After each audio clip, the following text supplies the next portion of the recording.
ನಾಳೆ ಜುಲೈ 4 ಆಷಾಢ ಮಾಸದ 2ನೇ ಶುಕ್ರವಾರ ಬಂದಿದ್ದು, ಲಕ್ಷ್ಮೀ ದೇವಿಗೆ ಪ್ರಿಯವಾಗಿರುವ ಈ ಶುಕ್ರವಾರ ಪೂಜೆ ಪುನಸ್ಕಾರ ಮಾಡಿದರೆ ದುಪ್ಪಟ್ಟು ಫಲ ಲಭಿಸುತ್ತದೆ. ಆಷಾಢ ಮಾಸದಲ್ಲಿ ಬರುವ ಪ್ರತಿ ಶುಕ್ರವಾರಕ್ಕೂ ಬಹಳ ವಿಶೇಷ ಮಹತ್ವವಿದೆ. ಇದು ಬಹಳ ಅದ್ಭುತವಾದ ದಿನ. ಏಕೆಂದರೆ ಈಗಾಗಲೇ ವಾರಾಹಿ ನವರಾತ್ರಿಯೂ ಇರುವುದರಿಂದ ಇಂತಹ ಶಕ್ತಿಶಾಲಿ ಶುಕ್ರವಾರದಂದು ಮನೆಯಲ್ಲಿ ಪೂಜೆ ಮಾಡಿಕೊಂಡರೆ ಲಕ್ಷ್ಮೀ ದೇವಿಯ ಆಶೀರ್ವಾದ ಬೇಗ ದೊರೆಯುತ್ತದೆ.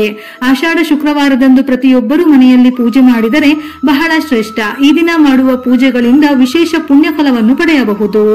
ಆದ್ದರಿಂದ ಮದುವೆಯಾದ ಮಹಿಳೆಯರು ಬೆಳಿಗ್ಗೆ ಬೇಗ ಎದ್ದು ಮನೆಯನ್ನೆಲ್ಲ ಶುಭ್ರಗೊಳಿಸಿ ತಲೆ ಸ್ನಾನ ಮಾಡಿ ಮನೆಯ ಹೊಸ್ತಿಲಿಗೆ ಅರಿಶಿನ ಹಚ್ಚಿ ಮನೆಯ ಮುಂದೆ ರಂಗೋಲಿ ಹಾಕಿ ಮನೆಯಲ್ಲಿ ಲಕ್ಷ್ಮೀ ದೇವಿಯನ್ನು ಪೂಜಿಸಬೇಕು. ಪ್ರತಿ ಶುಕ್ರವಾರ ತಪ್ಪದೆ ಮನೆಯಲ್ಲಿ ಅರಿಶಿನದ ನೀರನ್ನು ಸಿಂಪಡಿಸಬೇಕು. ಪೂಜೆ ಮಾಡುವ ಮಹಿಳೆಯರು ಕೆಂಪು ಅಥವಾ ಹಸಿರು ಬಣ್ಣದ ವಸ್ತ್ರಗಳನ್ನು ಧರಿಸಿ ಮನೆಯಲ್ಲಿ ಲಕ್ಷ್ಮೀ ದೇವಿಯನ್ನು ಪೂಜಿಸಿದರೆ ಶ್ರೇಷ್ಠ.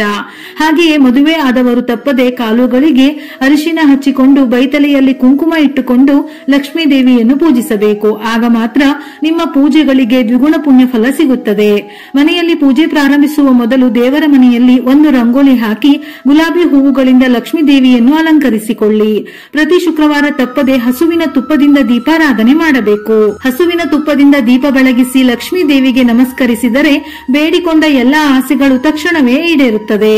ದೀಪದಲ್ಲಿ ದೇವತಾ ಸ್ವರೂಪ ಇರುವುದರಿಂದ ಪೂಜೆಯಲ್ಲಿ ದೀಪ ಬೆಳಗಿಸುವ ಮೊದಲು ದೀಪಕ್ಕೆ ತಪ್ಪದೆ ಕುಂಕುಮದ ಬೊಟ್ಟುಗಳನ್ನು ಇಟ್ಟು ಅದರಲ್ಲಿ ಹಸುವಿನ ತುಪ್ಪವನ್ನು ಹಾಕಿ 5 ಬತ್ತಿಗಳನ್ನು ಪ್ರತ್ಯೇಕವಾಗಿ ಹಾಕಿ ಲಕ್ಷ್ಮೀ ದೇವಿಗೆ ದೀಪಾರಾಧನೆ ಮಾಡಬೇಕು. ವಿಶೇಷವಾಗಿ ಪ್ರತಿ ಶುಕ್ರವಾರದಂದು 5 ಬತ್ತಿಗಳಿಂದ ಲಕ್ಷ್ಮೀ ದೇವಿಗೆ ದೀಪಾರಾಧನೆ ಮಾಡಿದರೆ ಹಣಕ್ಕೆ ಸಂಬಂಧಿಸಿದ ಎಲ್ಲಾ ಸಮಸ್ಯೆಗಳು ನಿವಾರಣೆಯಾಗಿ ನಿಮ್ಮ ಮನೆಯ ಆದಾಯ ಹೆಚ್ಚಾಗುತ್ತದೆ. ಅದೇ ರೀತಿ ಗುಲಾಬಿ ಹೂವುಗಳಿಂದ ಲಕ್ಷ್ಮೀ ದೇವಿಯನ್ನು ಪೂಜಿಸಿದರೆ ಸಕಲ ಸೌಭಾಗ್ಯಗಳು ಪ್ರಾಪ್ತವಾಗುತ್ತದೆ.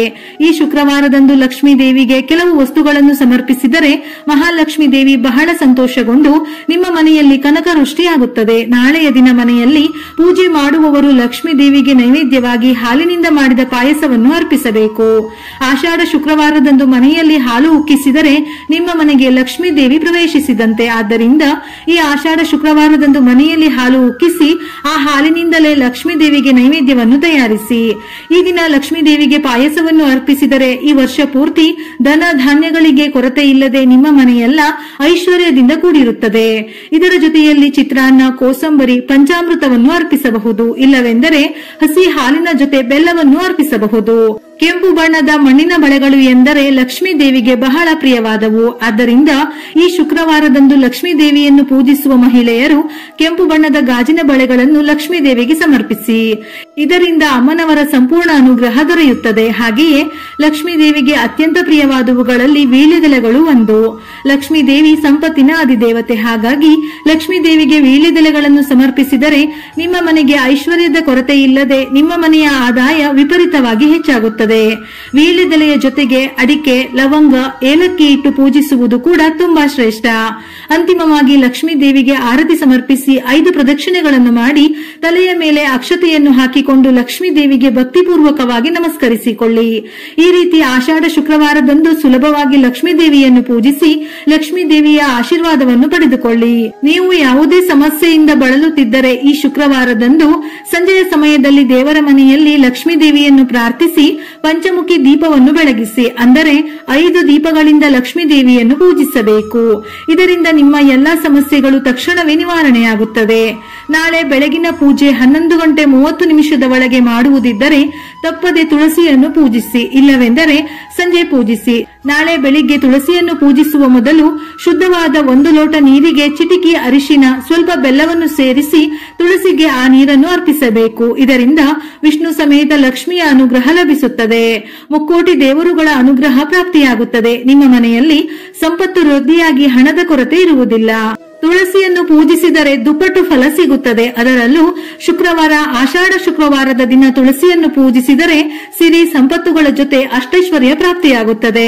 ಈ ಆಷಾಢ ಶುಕ್ರವಾರದಂದು 108 ನಾಣ್ಯಗಳೊಂದಿಗೆ ಲಕ್ಷ್ಮಿ ಅಷ್ಟೋತ್ತರ ಹೇಳಿ ಲಕ್ಷ್ಮೀ ದೇವಿಯನ್ನು ಪೂಜಿಸಿ. ನಂತರ ಈ ನಾಣ್ಯಗಳನ್ನು ಒಂದು ಕೆಂಪು ವಸ್ತ್ರದಲ್ಲಿ ಕಟ್ಟಿ ನಿಮ್ಮ ಬೀರುವಿನಲ್ಲಿಟ್ಟುಕೊಳ್ಳಿ.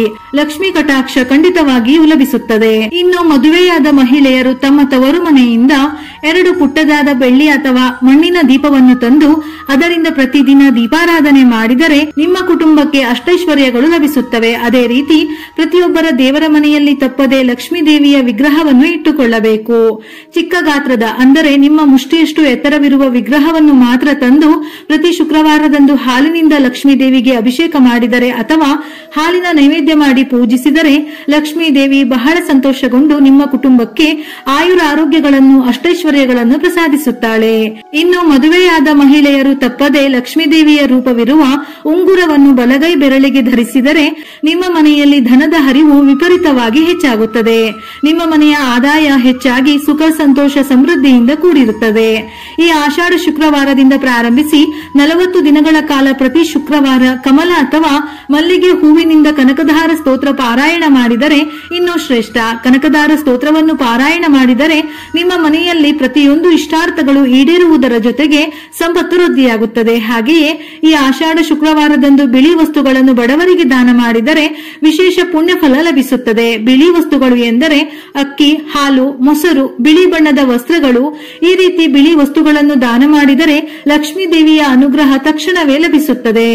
ಒಂದು ವೇಳೆ ನಾಳೆ ಯಾವುದೇ ಪೂಜೆ ಮಾಡದೇ ಇದ್ದರೂ ಗೋಮಾತೆಗೆ ತಪ್ಪದೆ ಆಹಾರವನ್ನು ತಿನ್ನಿಸಿ. ಈ ದಿನ ಗೋಮಾತೆಯನ್ನು ಪೂಜಿಸಿದರೆ ಲಕ್ಷ್ಮೀ ದೇವಿಯ ಆಶೀರ್ವಾದವನ್ನು ಸುಲಭವಾಗಿ ಪಡೆಯಲು ಒಂದು ಖಚಿತ ಮಾರ್ಗವೆಂದು ಹೇಳುತ್ತಾರೆ. ಆದ್ದರಿಂದ ಈ ಶುಕ್ರವಾರದಂದು ತಪ್ಪದೆ ಗೋಮಾತೆಗೆ ಹಸಿ ಹುಲ್ಲನ್ನು ತಿನ್ನಿಸಿ. ಹಾಗೆಯೇ ಶುಕ್ರವಾರ ಸಂಜೆ ಸಮಯದಲ್ಲಿ ಶ್ರೀ ಸೂಕ್ತವನ್ನು ಪಾರಾಯಣ ಮಾಡಿದರೆ ನಿಮ್ಮ ಪತಿಯ ಸಂಪತ್ತು ಹೆಚ್ಚಾಗುತ್ತದೆ. ದೀಪಾರಾಧನೆಯ ಮಹತ್ವ. ಆಷಾಢ ಶುಕ್ರವಾರದ ದೀಪಾರಾಧನೆಯು ವಿಶೇಷ ಮಹತ್ವವನ್ನು ಹೊಂದಿದೆ. ದೀಪವು ಜ್ಞಾನ, ಬೆಳಕು, ಸಮೃದ್ಧಿ ಮತ್ತು ಶುಭದ ಸಂಕೇತವಾಗಿದೆ. ಈ ದಿನದಂದು ದೀಪವನ್ನು ಬೆಳಗುವುದರಿಂದ ದೀಪದ ಬೆಳಕು ನಕಾರಾತ್ಮಕ ಶಕ್ತಿಗಳನ್ನು ದೂರ ಮಾಡಿ ಸಕಾರಾತ್ಮಕ ಶಕ್ತಿಗಳನ್ನು ಆಕರ್ಷಿಸುತ್ತದೆ. ದೀಪದಾನವು ಲಕ್ಷ್ಮೀ ದೇವಿಗೆ ಅತಿ ಪ್ರಿಯವಾಗಿದ್ದು ಇದರಿಂದ ಲಕ್ಷ್ಮೀ ದೇವಿಯು ಸಂತುಷ್ಟಳಾಗಿ ಭಕ್ತರಿಗೆ ಸಂಪತ್ತು ಐಶ್ವರ್ಯವನ್ನು ಕರುಣಿಸುತ್ತಾಳೆ. ದೀಪವು ಅಜ್ಞಾನದ ಅಂಧಕಾರವನ್ನು ನಾಶ ಮಾಡಿ ಜ್ಞಾನದ ಬೆಳಕನ್ನು ನೀಡುತ್ತದೆ. ದೀಪದ ಪ್ರಶಾಂತ ಬೆಳಕು ಮನಸ್ಸಿಗೆ ಶಾಂತಿ ಮತ್ತು ನೆಮ್ಮದಿಯನ್ನು ನೀಡುತ್ತದೆ. ಆಷಾಢ ಮಾಸದ ಶುಕ್ರವಾರ ಲಕ್ಷ್ಮೀ ಪೂಜೆ ಮಾಡುವುದರಿಂದ ಹಲವಾರು ಶುಭ ಫಲಗಳು ದೊರೆಯುತ್ತವೆ. ಲಕ್ಷ್ಮೀ ದೇವಿಯ ಅನುಗ್ರಹದಿಂದ ಆರ್ಥಿಕ ಸಮಸ್ಯೆಗಳು ದೂರವಾಗಿ ಧನ ಲಾಭವಾಗುತ್ತದೆ. ವ್ಯಾಪಾರದಲ್ಲಿ ಅಭಿವೃದ್ಧಿಯಾಗುತ್ತದೆ. ಮನೆಯಲ್ಲಿ ಸಂಪತ್ತು, ಐಶ್ವರ್ಯ ಮತ್ತು ಸಮೃದ್ಧಿ ನೆಲೆಸುತ್ತದೆ. ಕುಟುಂಬದಲ್ಲಿ ಸುಖ, ಶಾಂತಿ ಮತ್ತು ಸಂತೋಷ ಹೆಚ್ಚುತ್ತದೆ. ಕಲಹಗಳು ದೂರವಾಗುತ್ತವೆ. ಸಂತಾನಹೀನರಿಗೆ ಸಂತಾನ ಭಾಗ್ಯ ದೊರೆಯುತ್ತದೆ. ರೋಗಗಳು ದೂರವಾಗಿ ಉತ್ತಮ ಆರೋಗ್ಯ ಪ್ರಾಪ್ತಿಯಾಗುತ್ತದೆ. ಭಕ್ತರ ಸಕಲ ಇಷ್ಟಾರ್ಥಗಳು ಈಡೇರುತ್ತವೆ. ಒಟ್ಟಾರೆ ಆಷಾಢ ಶುಕ್ರವಾರದಂದು ಶ್ರದ್ಧೆ ಮತ್ತು ಭಕ್ತಿಯಿಂದ ಲಕ್ಷ್ಮೀ ದೇವಿಯನ್ನು ಪೂಜಿಸಿ ದೀಪಾರಾಧನೆ ಮಾಡುವುದರಿಂದ ಭಕ್ತರ ಜೀವನದಲ್ಲಿ ಸಕಲ ಶುಭಗಳು ಉಂಟಾಗಿ ಸಮೃದ್ಧಿ ಮತ್ತು ನೆಮ್ಮದಿ ನೆಲೆಸುತ್ತದೆ. ಈ ದಿನದ ಪೂಜೆಯು ಕೇವಲ ಸಂಪತ್ತನ್ನು ಮಾತ್ರವಲ್ಲದೆ ಆರೋಗ್ಯ, ಶಾಂತಿ ಮತ್ತು ಸಂತೋಷವನ್ನು ತರುತ್ತದೆ. ವಿಡಿಯೋ ಇಷ್ಟ ಆಗಿದ್ದಲ್ಲಿ ಮರೆಯದೆ ಲೈಕ್ ಕೊಟ್ಟು ನಿಮ್ಮವರಿಗೆ ಶೇರ್ ಮಾಡಿ. ಇದೇ ರೀತಿಯ ಮನಮುಟ್ಟುವ ಉಪಯುಕ್ತ ಮಾಹಿತಿಗಳಿಗಾಗಿ ಮತ್ತೆ ಭೇಟಿಯಾಗೋಣ.